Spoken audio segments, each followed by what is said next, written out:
Усім прывітанне, з вами Зміцер Лукашук, і мы працягваем абмяркоўваць падзею Беларусі і за яе межамі, але ў межах праграмы Гендер Гэп. І асноўны чалавек у гэтай студыі ля мікрафона, як звычайна падчас выхаду гэтай праграмы, гендерная даследчыца Ірына Сідорская. Добрый дзень, спадарыня Ірына. Добрый дзень. Ну что, як звычайна тут адмыслова рыхтаваліся до нашага чарговага эфіра і подкинули нам гендерных тэмаў для абмеркавання. Яны у нас заўсёды ёсць. Галоўнае правільна глядзець. Вот фокус такого. Фокус. Добра. Ну что ж, сфокусуемся для пачатку на чарговым сацыялагічным апытанні, якое было праведзена Chatham House, дзе менавіта вось такія гендерныя аспекты былі закранутыя даволі сур'ёзна. Ну і найперш, відаць, это яны напярэдадні чарговай электаральнай кампаніі, якая набліжаецца, уключылі пытанне пра гатоўнасць беларусаў галасаваць за жанчыну. Ну і як вам вынікі гэтага галасавання? Дакладней, як адказаў, якія далі беларусы апытаныя? Ну, наогул вынікі даволі станоўчыя, даволі добрыя ў тых умовах, у якіх зараз знаходзяцца беларускія беларусы. І калі вось нехта гаворыць пра тое, што на самой справе беларусы вельмі такія кансерватыўныя, вельмі традыцыяналісцкія, не, гэта не так. Беларусы гэта сучасны еўрапейскі народ з досыць такім талерантным памяркоўным меркаваннем. Але так, ёсць дынаміка, і дынаміка, на жаль, не ў той бок, у які б хацелася ў параўнанні з 22-м і 20-м годам, але я думаю, гэта не таму, што вось беларусы падурнелі, а тое, што змяніліся абставіны, у якіх яны жывуць, і значыць, яны могуць гаварыць зараз публічна выражаць іншыя думкі, таму, што змяніўся кантэкст. І я бы тут наогул бы сказала бы вось два такіх вельмі важных, мне здаецца, для колькасных даследаванняў дысклеймераў. Першае, я разумею, калі праводзяцца колькасныя пытанні, гэта значыць, калі мы пытаем вялікую колькасць людзей, для Беларусі гэта як мінімум 1000 чалавек, там рэпрэзентатыўных па полу, узросту, по месцу пражывання і гэтак далей, і вось гэтая 1000 штосьці гаворыць. Вось гэта колькаснае пытанне. Людзі гавораць, да, так, не ведаю, не хачу адказваць, там цалкам згодзен, амаль не згодзен і гэтак далей. Але ў колькасных апытаннях людзі не гавораць, чаму яны так думаюць. Вось для гэтага ёсць якасныя пытанні. Там экспертныя інтэрв'ю, глубінныя інтэрв'ю, фокус групы. І мне вось заўсёды як даследчыцы больш цікавыя менавіта якасныя пытанні. Вось калі людзі гавораць, а чаму вось я там, напрыклад, думаю, што жанчына не можа быць выбрана там на пост прэзідэнта, альбо вось чаму я думаю, што гендерны разрыў у заработнай плаце існуе. Вось гэта, мне здаецца, больш цікава, але першае, вось колькасныя даследаванні трэба умець правільна інтэрпрэтаваць. А калі вось у публічную прастору попадае нейкая лічба, вось нейкая, значыць, там, напрыклад, 35%, альбо там 51%, то, як бы незразумела, як інтэрпрэтаваць гэтыя адсоткі. І вось тады і журналісты, а потым і аўдыторыя, робяць такія дэматывуючыя высновы, што вось усё прапала, што вось беларусы, значыць, такія неталерантныя, беларусы там далёкія ад заходніх каштоўнасцей, а на самой справе гэта не так. А другой такі дысклеймер, гэта калі людзі штосьці гавораць, гэта не абавязкова значыць, што яны менавіта так думаюць. Вельмі часта людзі, калі штосьці гавораць, яны думаюць, што вось менавіта такі адказ правільны. Што не тое, што яны баяцца. Так, у умовах Беларусі і наўпрост баяцца па некаторых пытаннях. Але яны як бы разумеюць, як думаць на гэтую тэму зараз правільна. Як думае там большасць, як думае гэта рэферэнтная група. І калі людзі гавораць, што вось не ведаю, не магу адказаць, гэта часта значыць, што людзі не гатовыя размаўляць пра гэта публічна. У іх ёсць меркаванне, але яны не гатовыя размаўляць. Таму вось калі мы абмяркоўваем любыя колькасныя даследаванні, абавязкова трэба мець на ўвазе гэтыя два фактары і як бы не перабольшваць тыя лічбы, якія мы атрымліваем, якія мы атрымалі ў гэтым даследаванні. Але вяртаючыся менавіта да гэтых гендерных пытанняў, я для сябе атрымала досыць добрую карцінку. Мне здаецца, досыць добра ўсё. Глядзіце, сапраўды, на жаль, мы тут не зусім так падрыхтаваныя, каб вывесці гэтыя табліцы ці там графікі на экран, але тым не менш, я думаю, вы мне давяраеце, вось у мяне яны адкрытыя на тэлефоне. І пытанне было такое, ці как бы вынесенае: меркаванне, што грамадства ў Беларусі не прагаласуе за жанчыну і далей цалкам не падзяляюць 28%. То есть вот яны лічаць, што прагаласуе, хутчэй не падзяляюць, колькі тут 25%. І здаецца, добрыя лічбы, асабліва на фоне тых лічбаў, якія паказваюць, што хутчэй падзяляюць гэтае меркаванне ўсяго 9%, а цалкам падзяляюць, то есть згодныя, што грамадства не прагаласуе за жанчыну, толькі 5% апытаных. І здавалася б, прыгожыя лічбы, большасць как бы з гэтым тэзісам не згодныя. Але два моманты. Першы, ўсё ж таки, калі параўноўваць з апытаннем і то, якое было праведзена ў чэрвені 22 года, то лічба зменшылася. Тыя, хто цалкам не падзяляе вось гэта меркаванне, з 34 у 22 годзе зменшылася до 26 сёлета. І адпаведна хутчэй не падзяляюць з 28 до 25. Тэндэнцыя? Пра што гэта сведчыць? На мой погляд, гэта сведчыць пра тое, што змяніліся абставіны, змяніўся кантэкст. Яшчэ раз, гэта не беларусы падурнелі, гэта не беларусы сталі больш кансерватыўнымі за 2 гады. Гэта пярэчыць здароваму сэнсу, такога не можа быць. Яшчэ раз, людзі даюць тыя адказы, якія яны лічаць правільнымі. Калі Лукашенко яшчэ ў 2020 годзе сказаў, што вось грамадства не гатовае галасаваць за жанчыну, і канстытуцыя ў нас не пад жанчыну, і яна там, бедалага, не справіцца. Як бы вось гэта тэзіс, які прагучаў з самай галоўнай трыбуны. Зразумела, большасць беларусаў былі з ім не згодныя, але зараз цана незгоды з Лукашенко, яна ж вельмі вырасла. Вось за гэтыя 4 гады і нават за 2 гады пасля 22 па 24 год. Людзі проста не хочуць гаварыць тое, што як бы не ухваляецца на дзяржаўным узроўні. Калі дзяржава, яна ўсе свае гэтыя шчупальцы, там яны і ў школе, і ў працоўных калектывах, там яны усюды. І вось гаварыць як бы у сваім адказе, што не, я не згодзін з кіраўніком дзяржавы, альбо я не згодная, гэта як бы не зусім камільфо, гэта зразумела.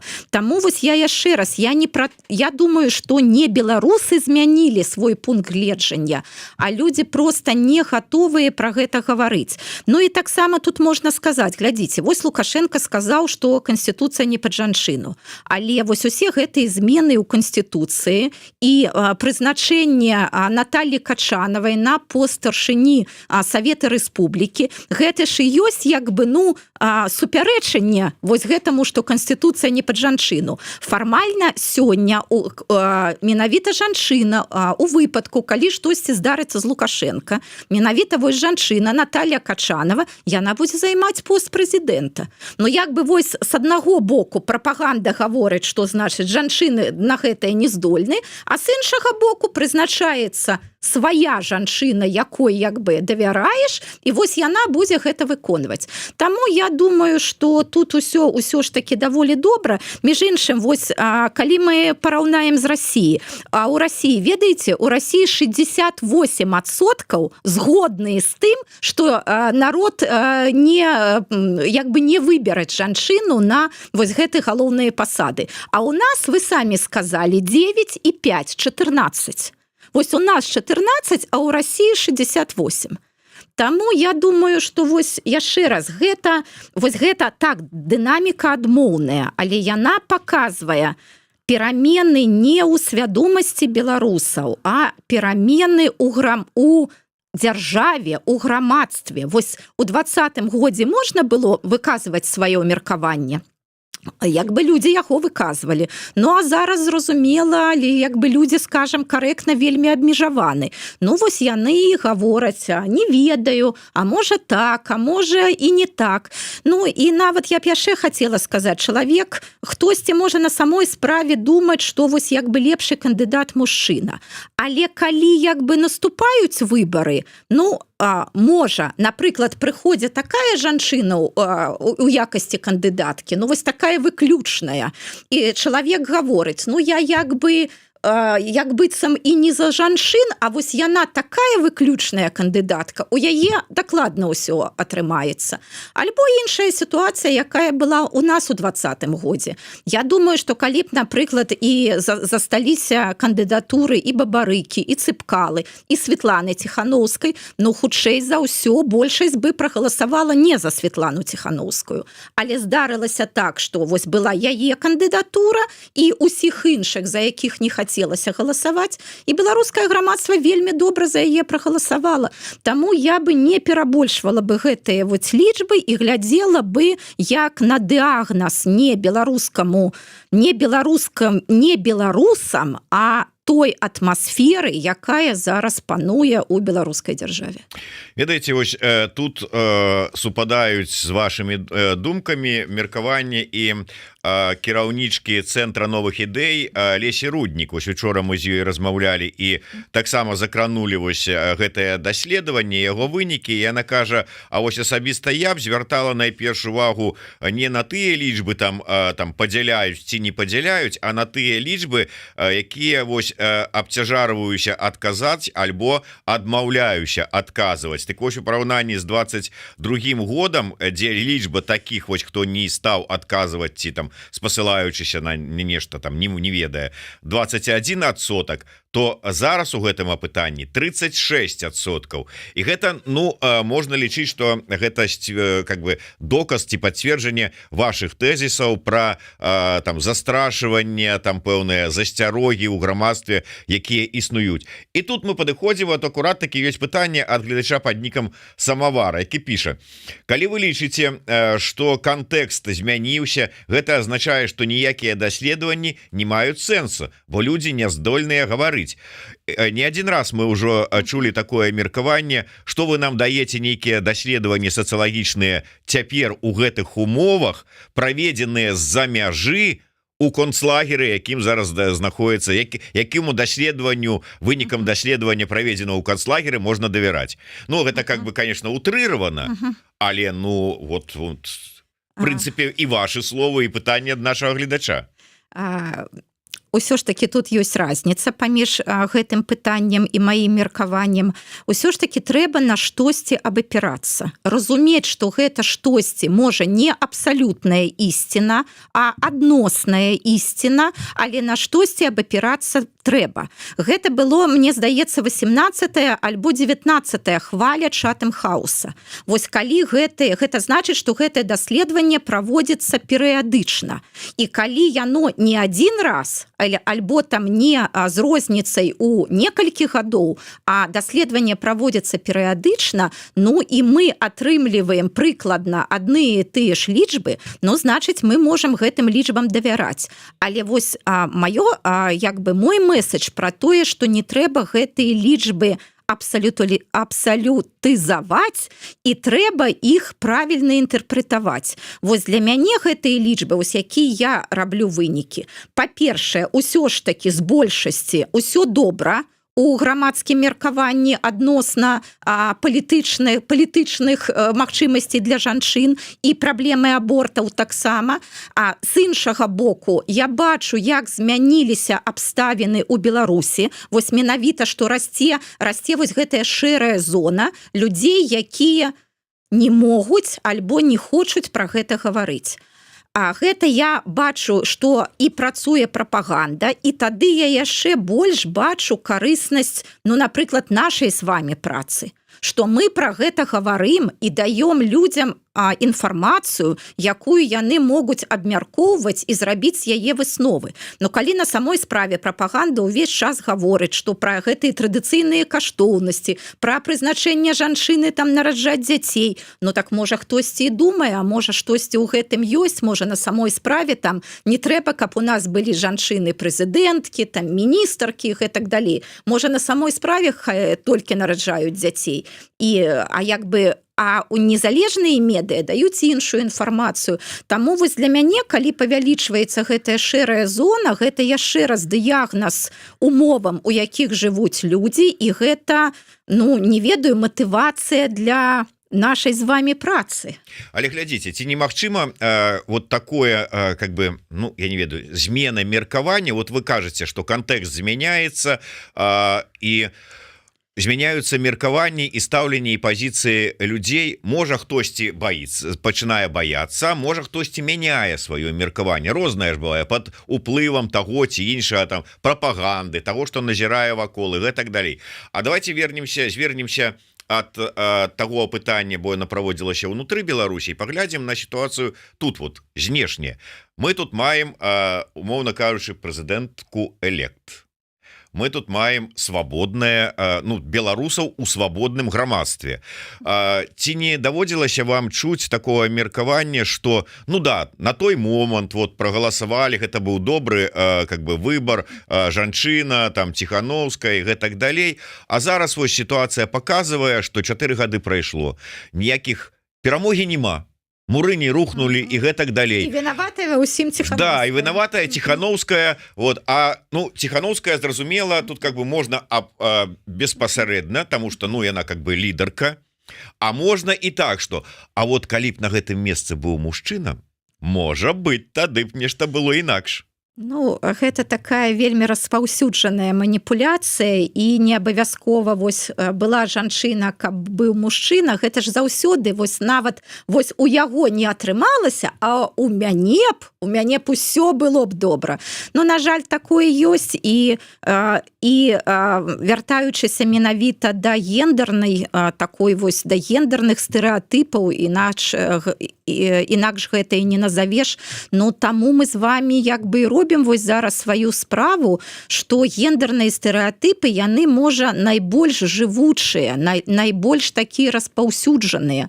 Можа хтосьці там думае, у мяне няма ніякіх стэрэатыпаў, і гендерных таксама. Не, на жаль, у нас ва ўсіх ёсць стэрэатыпы, а гендерныя, гэта тое, што з самага пачатку нашага жыцця у нас закладаецца, і так лёгка, чтоб там прайшла перадача гендер-гэп, і людзі там, павыкідалі свае, састарэлыя гендерныя стэрэатыпы. На жаль, так не бывае. Гэта павінна быць такая пастаянная сістэматычная праца. Так, гэта ёсць тое, што вы гаворыце. Я заўсёды, калі гэта чую, гавару, што гэта маніпуляцыя, гэта, можа, нейкія там, вы хоць нейкія аргументы скажыце, чаму там у спадарыні Ціхановскай не атрымалася, а што б вы бы зрабілі бы лепей, каб атрымалася. Але, так, калі ты думаеш, што жанчына не можа быць прэзідэнткай, калі жанчына не можа быць добрай кіраўніцай, ты будзеш глядзець на жанчыну, якая вельмі шмат будзе рабіць добрага і карыснага, але калі ты думаеш, што жанчыны на гэтае не здатны, так ты не будзеш бачыць скрозь свае стэрэатыпы, ты будзеш бачыць гэту скажоную рэальнасць. І можа, тады табе на самой справе будзе здавацца, што яна мала зрабіла, альбо там штосьці неправільна зрабіла. Ты пастарайся паглядзець не праз свае стэрэатыпы. Максим піша: вітаю, Ціхановская гэта пра свабодныя выбары, а не пра пасаду прэзідэнта. Аднавіце памяць, піша Гэри Дэвідсон, за Ціхановскую прагаласавалі таму, што больш не было за каго. Дарэчы, працягвае ён, у 94-м прагаласавалі за Лукашэнку таму, што таксама больш не было за каго. То есть ні Карпенкі, ні Шушкевіча, ні Пазняка, нікога не было. Нікога не было, толькі Лукашенко, ўсё астатняе. Понятно, для кагосьці, канешне, толькі Лукашенко, але, можа быць. Але, глядзіце, вот про гэтую тэзу там месца ўсё ж таки каля пліты там як там 3К Киндеркюхен Кірхе і гэтак далей, але глядзіце, вот вы кажаце, что беларускае грамадства яно ўсё ж таки больш прасунутае, хотя вот такія тэзісы час ад часу ляцяць, что лепш бы ты там котлеты смажыла, а не там прэзідэнт. Але я про іншае. Ціхановская павіншавала беларусаў с 510 угодкамі перамогі падворшай. Ну павіншавала беларусаў у твиттары. Ну все нормально. И тут выскакивали российские либералы, не генные там тимрашалы с дикого краю, яких там 68%, ці колькі там вы сказали. 68. Либералы, все нормально. В Европе переважно живущие уже, потому что от кровавого режима Путина удрали. И так им порвало ўсё, что можно, огнем обпалило усе паўсрачки, что бедные там ай-яй-яй, як ты могла, и давай лепш бы ты котлеты смажила, чым бы ты тут гэтым нацизм распаўсюдам нацизма займалася. То есть гэта у прынцыпе как бы не залежыць ад адукацыі, адукаванасці, ад всяго іншага. Это ўжо недзе там на падсвядомасці глыбока вот это вот сядзіць. Складанае пытанне. Я думаю, што можа ўсё ж таки ад адукацыі залежыць, но калі ўсё ж таки адукацыя павінна крытычнае мысленне, рэфлексію як бы будзіць у людзях. Але гэта ну вось такія самыя нашыя можа глубінныя уяўленні пра тое, якім павінен быць свет, і што вось ёсць жанчыны, ёсць мужчыны. І вось гэта традыцыйнае размеркаванне паміж імі роляў, функцыяў, гэта далей і гэтак далей, гэта на жаль ва ўсіх людзях. Ну, гэта паказвае, што так, я таксама гэтае бачыла.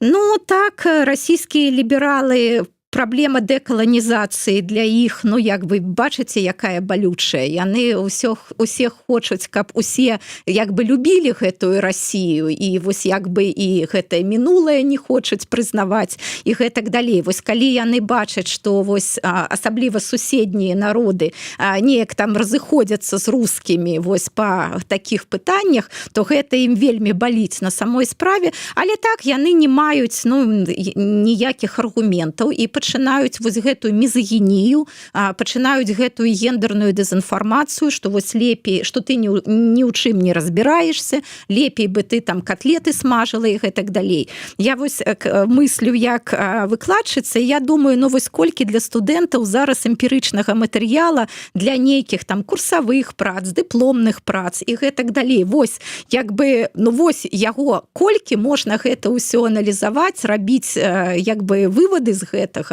Ну і на жаль, я думаю, і вось нават Амерыка, яе прыклад.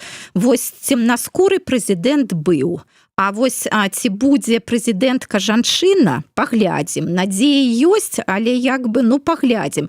Я бачу, што вось гэта менавіта вось гендерныя пытанні, яны можа самыя складаныя для рэфлексіі для людзей. Вось самыя складаныя. Ну вось сапраўды, мы там можам по-рознаму ставіцца да ўзроўню і адукаванасці і ўвогуле там как бы адпаведнасці сучасным поглядам на жыццё і на роўнасці пытанні і ўсё астатняе там у Расіі, але вось вам Амерыка. Вось здавалася, ну па-першае, как бы прэзідэнта жанчыны яшчэ не было пры ўсім пры гэтым, але вось рэальны шанец, ну другі рэальны шанец пасля Клінтон вот каб абралі прэзідэнтку жанчыну, і здавалася на фоне Трампа ну как бы вот яна вельмі так добра і сыграла палітычна і выглядала і ўсё астатняе. Але нешта апошнім часам я гляжу, рэйтынгі папулярнасці зраўняліся. То есть гэта з чым можа быць звязанае, што пасядзелі б там одумались американцы, как это, что-то мы тут как-то, что-то, наверное, затмение некое зашло, и мы тут сімпатыі жанчыне аддалі, ці як? Ну, яшчэ нічога не вырашана. Я думаю, што, ну, не я думаю, на самой справе гэта вельмі канкурэнтная гонка. І давайте мы таксама, як бы, скажам яшчэ раз, што гэта мы прызвычаіліся да 80/20. А як бы у цывілізаваным свеце гэтага не бывае. Там, калі розніца паміж, ну, вось уже выбарамі, паміж кандыдатамі, ну, напрыклад, 5%, так гэта вельмі вялікая розніца. А там на самой справе ідзе гаворка про 1%, там 2%, 3%, гэта ўжо як бы вялікая розніца, таму што там на самой справе канкурэнтныя выбары. І дакладна Харрис яшчэ не прайграла, і ўсе шансы мае, а зараз, здаецца, 48 і 47% даюць даследаванні, 48 Трампу, 47 гэта Харрис, аднак 1% у даследавання гэтая памылка, ну, якая вось як бы натуральная, і яна можа быць у адзін і другі бок. Ну і сёння, якраз сёння будуць дэбаты. Гэта тое, што во многом вызначыць на самой справе, за каго будуць галасаваць. Таксама ж амерыканцы сказалі, што хто такі Трамп, яны як бы ўжо досыць добра ведаюць. А хто такая Камала Харрис, яны не так добра ведаюць, бо яна заўсёды вось была, ну, яна выконвала свае працы, а калі яна стала ў адміністрацыі Байдена, ну, як віцэ-прэзідэнтка, яна не заўсёды была заўважнай. Яна рабіла гэтую працу, але на трыбунах быў Байден. Таму, ну, як бы, ну, зразумела, што людзі, можа, не вельмі яе і знаюць. І яна зараз вось больш выступала менавіта перад сваёй партыяй, перад сваімі прыхільнікамі. Яна не шмат давала інтэрв'ю медыа. І вось гэтыя дэбаты, ну, я вось нават бы параіла, можа, нашым слухачам, гледачам таксама іх паглядзець. Нават не трэба там ангельскай мовы добра ведаць. Паглядзець, што вось гэта за, ну, такая імпрэза, што гэта за шоу, што гэта за мерапрыемства, і паглядзець на самой справе вось як гэта бывае у краінах з развітай дэмакратыяй. І умець як бы, ну, абараніць сваю праграму, свае пазіцыі. Гэта мне здаецца вельмі важна. Але я яшчэ скажу, што тут жа, значыць, вось Пуцін ужо як бы гэтую зрабіў не на карысць Камалі Харрис. Калі, значыць, ну, як бы можна сказаць, што ад свайго імя як бы агучыў пазіцыю расійскага народа і расійскага ўрада, што вось для нас будзе лепей, калі выйграе Харрис. Вось ён зрабіў гэта, ну, колькі там, а можа, тыдзень таму, можа, яшчэ менш таму. І, значыць, і гэта вось як быццам, гэта, ну, ён як быццам бы вось пахваліў Харрис, сказаў, што вось яна такая там добрая, і нам будзе лепей, каб будзе яна, але гэта ж была, ну, такая вось класічная гендерная дэзінфармацыя. Это любая дэзінфармацыя, нават без слова гендерная, яна тут добра працуе ў палітычным сэнсе. Там была і не гендерная, напрыклад, ён сказаў, што, значыць, вось мы, значыць, думалі, што будзе Байден, але яго знялі з гонкі. Вось менавіта такая была фраза, яго знялі з гонкі. На самой справе Байден сышоў сам. Яго ніхто не снімаў. Гэта было толькі яго рашэнне, але вось што значыць гэтыя, значыць, аўтарытарныя лідары, якія, ну, заўсёды вось гэтымі сінімі пальцамі чапляюцца, яны, мне здаецца, нават не вераць, што хтосьці можа на самой справе добраахвотна адмовіцца, прайшоўшы ўжо праз вось усе гэтыя сіта. Таму Байден адмовіўся сам, а потым ён жа як сказаў пра Камалу Харрис, што, значыць, яна так, значыць, заразліва і весела смяецца, значыць, у яе ўсё добра, і тады яна не будзе, значыць, з гэтымі санкцыямі да нас лезть. Ну, логіка. Ну, акрамя логікі, я скажу, што калі вось усё, што прэзідэнт Расіі можа сказаць пра сённяшнюю віцэ-прэзідэнтку Злучаных Штатаў, кандыдатку на пасаду прэзідэнта, гэта тое, што яна весела і заразліва смяецца, но гэта ўжо прыніжэнне, гэта ўжо, ну, ён паказвае, што гэта зусім несур'ёзная постаць, што гэта там несур'ёзная асоба, а што вось гэты стэрэатып пра жанчын, што яны вось такія занадта эмацыйныя, яны, значыць, нерацыянальныя, вось, значыць, яна, ну, зараз яна не плача, зараз яна смяецца, але вось так весела і заразліва. Ну, гэта як бы паказвае, што вось яны не баяцца Харрис. Хаця на самой справе усё тут вось з дакладнасцю да наадварот, яны вельмі баяцца. Харріса агучыла пазіцыі і па падтрымцы Украіны, і па падтрымцы дэмакратычных свабод, і па пытанню санкцый. І зразумела, безумоўна, яе адміністрацыя гэта горшы выбар для Расіі, але вось менавіта, вось як вы прыводзілі прыклад, расійскія лібералы гавораць пра Ціхановскую, гэтаксама Пуцін гаворыць пра Камалу Харріс. Гэта можа такія, гэта аднаго роду прыклады. Як по мне, то ведаеце, каго б расіяне не лічылі па першым этапе, нават можа быць яшчэ да ўсіх гэтых войнаў ўсяго астатняга у прэзідэнтам ці кандыдатам у прэзідэнты, з якімі іх будуць добрыя намеры, ці можа быць нават тыя, з якімі іх на першым этапе былі добрыя нейкія там адносіны, то па выніку ўсё адно ўсё заканчвала, што ўсе амерыканскія прэзідэнты гадзілі ў пад'ездах Іжэўска, Варонежа і ўсяго астатняга. А вы бачылі, як, значыць, Трамп пакрыўдзіўся на Пуціна? Ён уже некалькі разоў у сваіх выступах, вось, значыць, памянуў гэтае тое, што, значыць, як быццам Пуцін сказаў, што нам будзе лепей Харріс, і ён вельмі пакрыўджаны. Трамп, і не можа зразумець, чаму яго сябр, значыць, вось Пуцін, так, значыць, з Россией, якой постоянно трэба падтрымліваць, правильно падтрымліваць добрыя стасункі. Там, у чалавека, ведаеце, сёння ён там за аборты, заўтра пасля, супраць абортаў і гэтак далей. Дарэчы, як вам вынікі апытанкі датычна абортаў? Гэта мы уже пра беларускія гаварым. Пра беларускія, в прынцыпе, амерыканцы хай самі ўжо там разбіраюцца са сваімі. Для амерыканцаў гэта палітычнае пытанне на самой справе, і ўжо даволі даўно, і нават, ведаеце, і Барак Абама, між іншым, ён прыйшоў у тым ліку з лозунгам, што ён, значыць, падтрымае права жанчын на аборты, і гэта было вельмі такім важным момантам у яго палітычнай праграме. Для Амерыкі гэта, вось на 100% такое палітычнае пытанне. Слухайте, здаецца, для беларусаў гэта не такое уже і палітычнае пытанне, аборты. Чаму?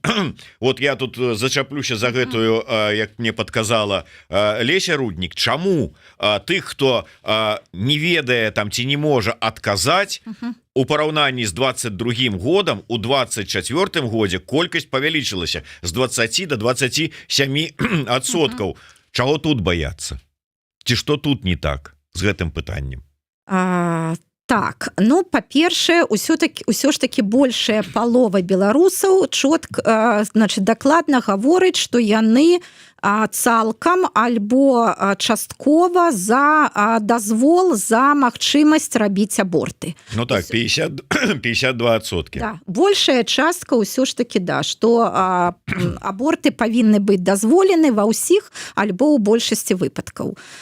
Я думаю, што тут некалькі прычын, вось чаму павялічваецца таксама гэтая шэрая зона. Па-першае, вось сама фармуліроўка пытанняў таксама мае сваё значэнне. За альбо супраць абортаў гэта такая не вельмі добрая фармулёўка, бо яна такая маральная адразу, бо тады разглядаецца аборт менавіта вось з пункту гледжання, вось гэта добро, гэта зло, на старане, на баку жыцця, на баку, значыць, не жыцця і гэтак далей. Таму вось, напрыклад, у тых жа самых заходніх краінах гэта ж заўсёды фармулюецца па-іншаму, про-чойс і про-лайф. То есть альбо гэта выбар жанчыны распараджацца сваім целам, альбо гэта выбар жыцця ва ўсіх яго формах, нават калі гэта яшчэ не самастойнае ад мацярынскага арганізму жыцця. Я думаю, што у нас, для нас гэта, для Беларусі гэта пытанне, я б сказала бы, і не вельмі актуальнае, таму што беларусы і беларускі разумеюць, што гэта не палітыка, для них гэта жыццё, што гэта пытанне рэальнага жыцця. сем'і жывуць незаможна, дазволіць сябе яшчэ одно дзіця гэта вельмі такое складанае у большасці выпадкаў рашэння. Здароўе у беларусак і беларусак таксама не лепшае. Я ўжо там не буду гаварыць пра наяўнасць жылля і гэтак далей. Для таксама вось краіны, для якіх гэта становіцца палітычным пытаннем, гэта ўсё ж такі пра правы чалавека і пра магчымасць рэальнага выбару. А калі вось я бачу, што ў Беларусі зараз праблема з кантрацэпцыяй, праблема з інфармацыяй пра кантрацэпцыю. Вось гэта я ўжо не гавару пра эканамічныя ўсе, значыць, вось гэтыя фактары. То для звычайных людзей у Беларусі аборт гэта, гэта частка, на жаль, частка рэальнага паўсядзённага жыцця. Гэта не нават каштоўнасці, гэта не палітычны выбар, гэта не права чалавека, не права распараджацца сваім целам. Гэта вось частка жыцця. І таму большая частка беларусаў і беларусак глядзіць на гэта даволі прагматычна, што гэта тое, што, на жаль, існуе, і, напэўна, будзе існаваць, і, значыць, яно павінна быць дазволена. Тое, што вось гэтыя там 27%, якім цяжка адказаць, гэта людзі, якія, можа, думаюць пра гэта не ў практычным плане, а так чыста тэарэтычна. Ведаеце, добрае, я не ведаю, калі там цябе, не ведаю, 70 гадоў, вось можна разважаць пра гэта ў такім тэарэтычным плане. Потым людзі ўсё ж такі таксама слухаюць прапаганду Лукашэнкі пра тое, што, значыць, у нас дэмаграфічная небяспека, што, значыць, насельніцтва памяншаецца ў Беларусі, што трэба, каб жанчыны нараджалі, што нам, значыць, патрэбны маленькія беларусы і беларускі, што гэта нам так усё, значыць, вось патрэбна. І людзі таксама думаюць, можа, было б добра, калі б вось больш нараджалася, калі б там не рабілі там часткова гэтыя аборты. Таму я... і таксама вось гэта шэрая зона, гэта пра тое, што пра гэта трэба гаварыць з грамадствам. Праблема абортаў, яна вельмі комплексная. На самой справе тут ёсць і этыка, і правы чалавека, і медыцына, і, можа, есть там рэлігія для рэлігійных людзей. Тут вельмі шмат усяго. І, канешне, тут перш за ўсё ёсць эканоміка.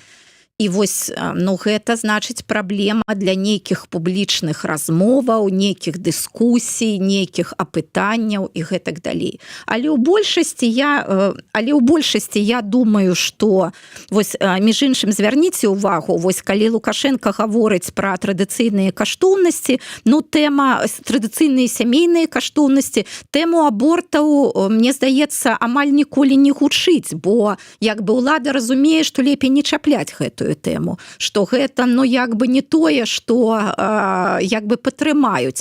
Але з іншага боку не трэба расслабляцца, бо абмежаванні права на аборт, яны ёсць у рэальнасці, і тут можна гаварыць і пра тое, што трэба прайсці абавязкова гэта псіхалагічнае кансультаванне, і што зараз зрабіць па немедыцынскіх паказчыках аборт можна толькі за грошы. І калі, напрыклад, там для жанчын у вялікіх гарадах гэта не праблема, там у вёсках или маленькіх гарадках гэта можа быць праблема. І вось тое, што права на аборт можа, яно ўжо зараз паціху абмяжуецца і можа быць абмежавана яшчэ болей, на жаль, гэта такая небяспечная тэндэнцыя. Дзякуй вялікі. Засталіся яшчэ тэмы, але, на жаль, не паспяваем усё абмеркаваць. Значыцца, калі будзе актуальным, то працягнем і закранем у наступным нашым выпуску. А наступны наш выпуск па традыцыі праз тыдзень. Так што, каб не прапусціць, подписывайтеся на YouTube канал Еврорадыо, ставьте свае падабаечкі, расширывайте, каб пашыраць гендерную адукаванасць, асвету. як мага шырэй. Ну а ўвогуле пішыце свае каментары. Дзякуй вам за ўсе ваши рэакцыі, хоць і не з усімі мы згодныя, но але тым не менш у кожнага ёсць права на сваё меркаванне па любых пытаннях, нават гендерных. Дзякуй вялікі. Ірына Сідорская, змейстер Лукашук. Слухайце, глядзіце, подписывайтеся. Жыве Беларусь.